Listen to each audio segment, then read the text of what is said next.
Hallelujah. स्वागत है आप सबका मेरी भविष्यवाणियों की पुस्तक में।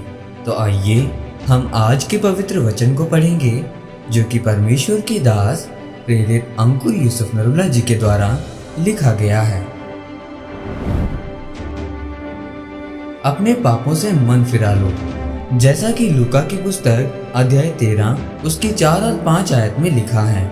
क्या तुम समझते हो कि वो 18 जन जिन पर शिलो का गुम्मट गिरा और वो दबकर मर गए, क्या वो यरूशलेम के और सब रहने वालों से अधिक अपराधी थे?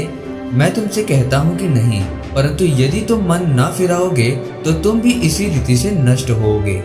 मेरे प्रियो, परमेश्वर ने कहा कि वो 18 जन जिन पर शिलो का गुम्मट गिरा वो मर गए। क्या वो यरूशलेम में रहने वाले अन्य लोगों से ज्यादा पापी थे? नहीं, वो उनसे ज्यादा पापी नहीं थे, पर उन्होंने मेरा स्वाद चख कर भी अपना मन नहीं फिराया था, इसीलिए वो मारे गए।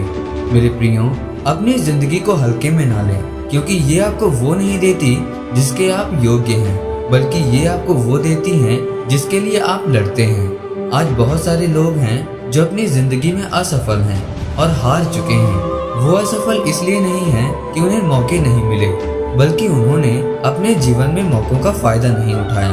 मेरे प्रियो, आज कुछ ऐसे भी लोग हैं जो प्रभु यीशु मसीह को जानकर बपतिस्मा लेकर भी पापों में और नशों में फंसे हुए हैं, क्योंकि शैतान मसीही लोगों को भरमाता है कि देख, तेरी सहेली भी तो ऐसा कर रही है, तेरा दोस्त भी तो ऐसा कर रहा है, उसको तो कुछ भी नहीं हुआ। परंतु परमेश्वर ने कहा, अगर तुम भी मन नहीं फिराओगे तो उन्हीं लोगों की तरह नाश हो जाओगे।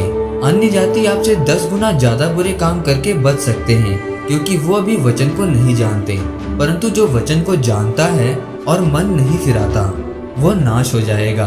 यूनानी भाषा में मन फिराने का मतलब होता है किसी गलत चीज को करके पछताना और उसके लिए पश्चाताप करके उसे छोड़ देना। बाइबल कहती है कि पाप शर्मिंदगी और मौत को लेकर आता है, चाहे वो मौत व्यापार की हो, उज्जवल भविष्य की हो, आत्मिक जीवन की हो। आप अलग तरह से बुलाए गए हो, आप दुनिया से अलग किए गए हो, आप राजपदधारी हो, याजकों का समाज हो। हम में और दुनिया में जमीन आसमान का फर्क है। हम प्रभु यीशु मसीह के साथ चलने के लिए अलग तरह से बुलाए गए हैं, लेकिन उसके लिए हमें अपने जीवन को पवित्रताई में रखना होगा। परमेश्वर ने आपको चुनने का अधिकार दिया है।